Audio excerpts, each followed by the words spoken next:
Hello and welcome to this episode of our secret garden. In this episode we are going for a ride because we are going to visit a garden center that lies on the island of Fyn. So we are just going over the bridge here from Jylland to Fyn.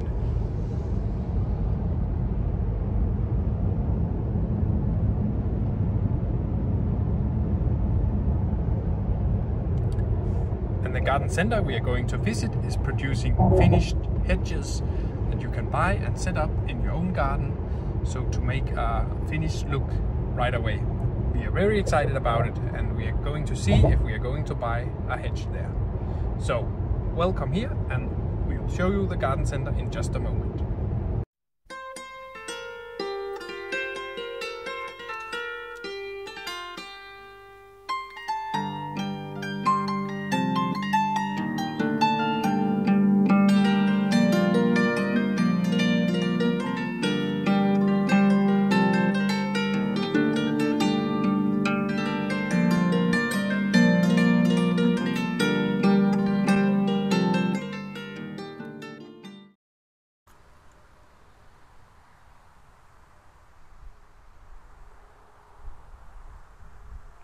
I think we arrived at the right place. We just need to find Lars, who will tell us a bit about all these hedges. I think this might prove to be quite difficult because I know there are 50 kilometers of hedge in here. So let's start to search for Lars. Lars! Lars!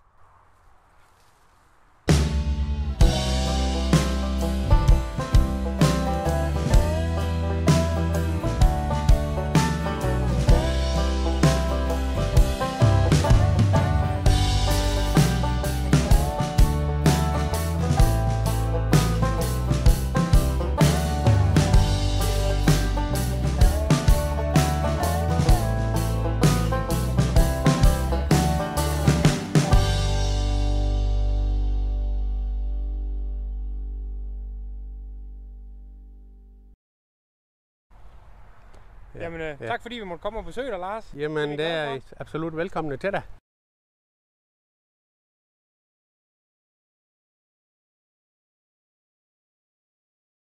Jamen, jeg startede jo egentlig med at lave helt almindelige hækplanter tilbage i 84, da jeg startede plantskolen her. Så i 92 så fik jeg så ideen til at lave nogle større hækplanter, fordi jeg synes jo, det var jeg meget dengang, man fik gravet naturgas ind og så videre, og fik lavet huller igennem hækkene og så videre, og synes, der var et marked for at indfri det. Plus at jeg synes, der blev sat mange raftehegn op, som, ja, hvor det kunne være mere interessant med noget hæk.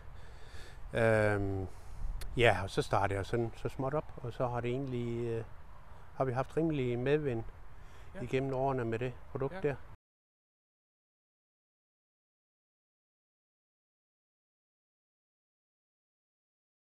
Jamen, vi har cirka 50 km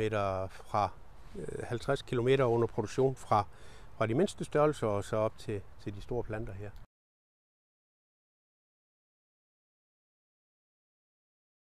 Vi har godt og vel 40 sorter, men det er jo få sorter, som gør det den store del af produktionen og salget.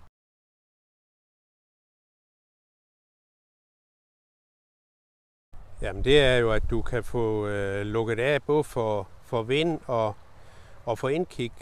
Du får privatliv i haven, så der er mange fordele. Og så er det jo et levende produkt. Man kan også lukke af med andre ting, men det her er jo trods alt levende, lidt mere spændende måske.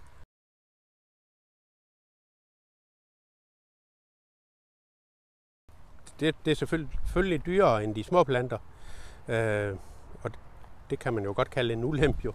Men hvis man vil have lukket, så er det jo det. Og ellers er der sådan set ikke nogen ulempe. Der er måske lidt mere arbejde ved at plante dem, end der er med de små planter.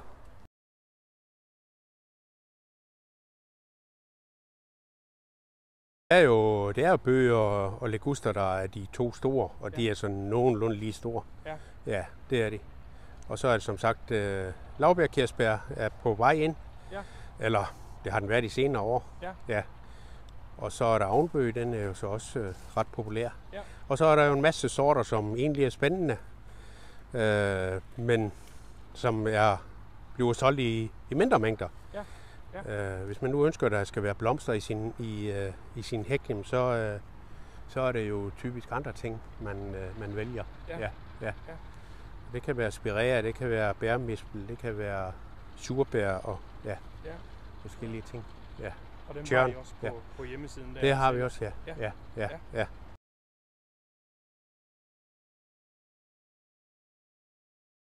Det er Norge, Sverige og Danmark, at vi er på. Ja. Ja, største marked er Danmark, kan jeg det er Danmark, lige nu. Ja, det er det. Ja, det er det, trods alt. Det er jo så også her, vi hører hjemme.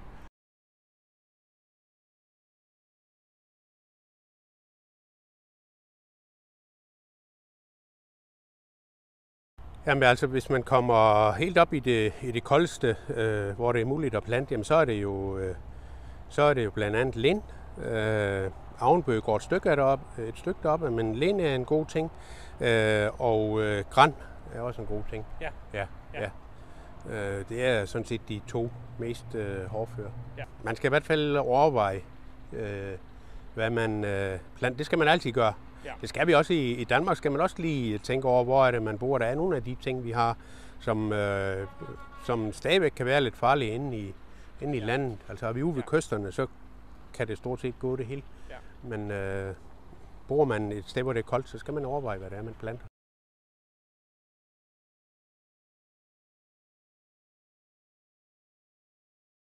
Det, der nok stadigvæk bliver regnet som det mest eksklusive, det er stadigvæk bøgehækken. Ja. Men der er jo flere ting, man kan plante, men den passer ligesom bedre til et palæ.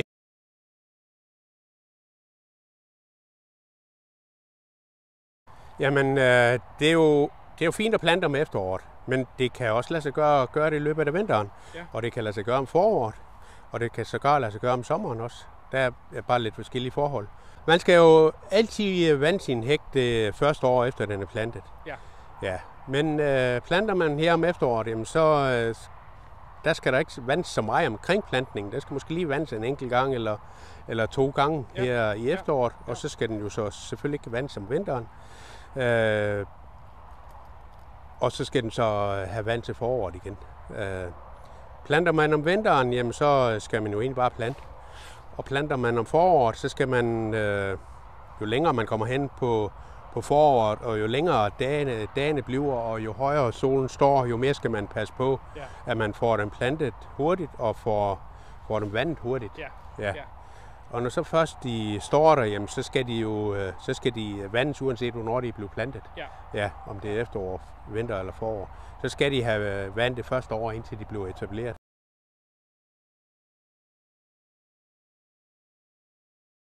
Ja, det kommer lidt an på, hvilken jord man har. Altså hvis det er sandjord, og det bare trækker under ud, så kan man jo nærmest ikke vande for mig. Nej. Men er det leret jord, hvor vandet er længere om at trække under ud, jamen så kan man sagtens komme til at vande for mig. Det skal være sådan, så der kommer ilt ned til rørene. Det duer ikke, at jorden den er vandmættet i vækstlaget hele tiden, fordi så kommer der ingen ilt ned. Og så stopper væksten, og planterne stopper i det hele taget. Så vi siger altid, at når man vander, det er meget almindeligt, man går ud og vander 1-2 timer hver dag, og det er rigtig skidt. Man skal faktisk give en ordentlig bløder, og så skal man, sådan så det er vandet godt igennem. Og så tørrer det op igen, og så kan der komme noget ilt ned, inden man så vander igen. Det er en lille smule ligesom at tørre vasketøj. Hvis vasketøjet det tørrer hurtigt, jamen så bruger planterne også meget vand. Hænger vasketøjet ud og er lige så vådt til aften, som det var om morgenen, når man hængte det ud, jamen så bruger planterne jo heller ikke vand. Så det kan man bruge lidt som retsnor. Og så kan det jo, hvis man vil være klar over, hvordan at ens jord er, og hvordan det trækker i jorden, så kan man lige gå ud og grave ned ved siden af planterne, og så se enten samme dag, som man vander, eller dagen efter, er det trukket ned.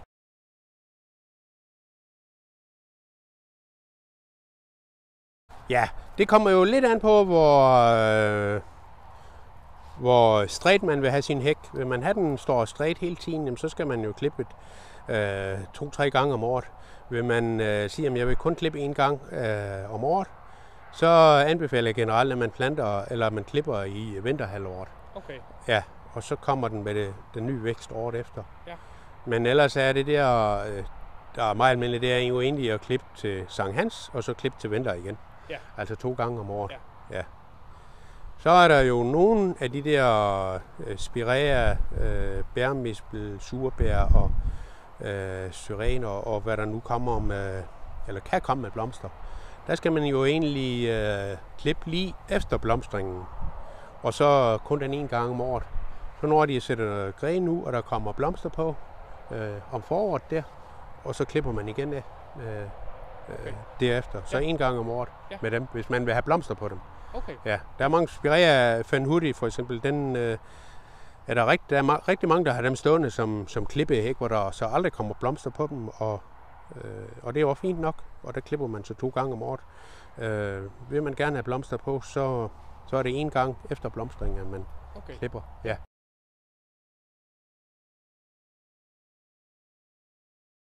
Den skal jo have gødning i de første år, og jo ældre hækken bliver, jo mere afslappet kan man tage det med gødningen. Dog vil jeg sige, at en ligusterhæk, hvis den skal holdes sund, så skal den simpelthen fores med gødning. Okay. Så bliver den stærk i forhold til sygdomsangreb. Ja. Okay. Den skal have noget næring. Den skal have noget næring, ja. Og det gælder egentlig både liguster og laurbærkirsebær. Okay. Ja.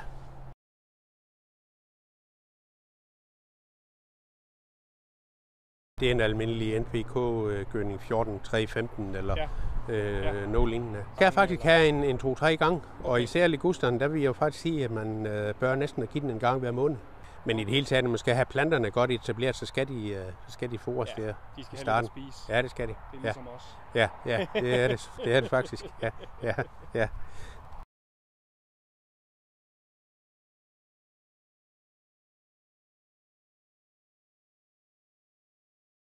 Den er lidt mere hård på en bøg, og så er de ikke takke, de er glatte i kanten. Bøgebladene. Hvorimod et avnbøgeblad, der er jo takker hele vejen ud af bladet. Okay. Ja.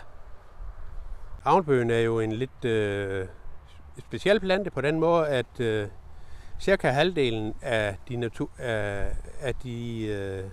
af avnbøge taber bladene om vinteren, og den anden halvdel beholder bladene om vinteren. Og derfor ser man jo rigtig mange avnbøgehæk, hvor at det skifter der hen af i sådan en hæk. Nogle planter står med blade på, og nogle andre har ikke nogen blade. Ja. Der gør vi så det, at vi sorterer vores planter, inden de bliver plantet ud her. Sådan så de har blade på alle sammen.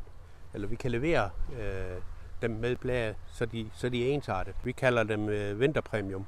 Den er jo mere hårdfør end nogle af de andre, og derfor kan den også gå højere op i både Norge og Sverige, altså den kan gå i et koldere klima der. Ja.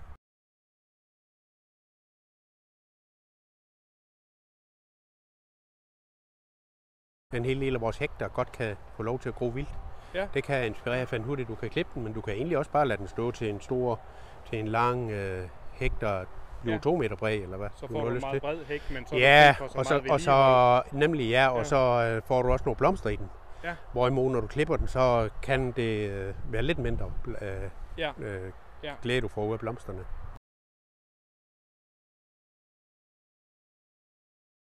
Det er hvidtjørn. Ja, der er det meste af det jo solgt allerede sidste år. Okay. Ja, den er hjemmehørende, ja. Der er mange blomster i den, og der er mange insekter der tiltrækkes af hvidtjørnen. Men det stikker lidt, og det er ikke altid så populært jo. Holder naboen ude. det gør den. Det er jo sargentæble. Ja. Den er jo vanvittigt flot, når den blomstrer. Ja. Så er den jo næsten helt hvid. Ja, det er med hvide blomster, ikke? Jo, det er det. Ja. Og nu har den så de røde bær til fuglene. En meget stærk plante.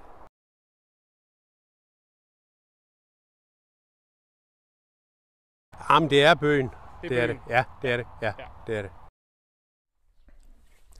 As you can see, we had a very interesting visit at Lars' place, and he shared a lot of his know-how with us about how to plant and care for hedges, and also how to go around when you plant finished hedges like these ones. So before I show you those, I will tell you that we also did a little look of ourselves there, and we looked at 2 different sorts that we wanted for our garden. We looked at the taxus he had, and we looked at the silverberry ones, and we actually ended up choosing and buying these silver leaves here. I unboxed one, I can show you. So the plan is to plant these all around the 2 palm flower beds and then cut them a bit down, so to make it a more dense hedge. We chose this one because we like the sort of the color, the look, this silvery greenish look that they have, and because we are so tired of the boxwood and we wanted to try something else. They should be good for this coastal area here, but we are a bit concerned about their hardiness. But they were not that expensive, so we agreed among ourselves to give it a try. So we bought these 80 pieces of plants here that we will put in the ground now. The taxus we waited with a little bit because they were very expensive, but we hope we can put them down in sort of this winter time, maybe early spring. So as we get into this unboxing all these hedge plants and get planting those, we want to show you some clips of some of the 40 hedge types that Lars has in his shop, and maybe you can find some inspiration there and find your next hedge sort in some of those clips. So have a look here while I get to work.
Here we are, back in our secret garden. We've just started planting those silverberry plants here, and I've just put down three plants here to see how it looks and get the feel of it. And I hope they will look as good as the hedges we saw in Normandy when we visit some gardens there. That's what we hope. We are digging a trench here, moving the dirt and the soil, and we will dig a trench here like 40 centimeters wide and 30 centimeters deep, and loosen the soil a bit and put them down and cover them up. And you have to leave this net on. It will rot away in like a month or so, Lars told us. So that's very exciting to get those in the ground, and we will cut them down to around, I think, maybe 50 centimeters high or so, and hope they will get more dense in time. That was it for this episode. One final thing is, as promised, we bought an anniversary tree for episode number 10. And it's this lovely Cornus causa China girl. And it will get white flowers, hopefully next year. Maybe it will take some years after being planted before you get flowers. But let's hope it will get flowers next year. And here in autumn, as you can see, it will start to get some reddish leaves. That was it for this 10th episode, anniversary 10th episode of our secret garden. We are entering late autumn, winter here in Denmark. So next episode will maybe be in 14 days or 3 weeks time, and the episodes will come out a bit rarely here in the winter. So, but stay tuned. We have a lot of fantastic stuff planned for you guys. So see you in our next episode of our secret garden.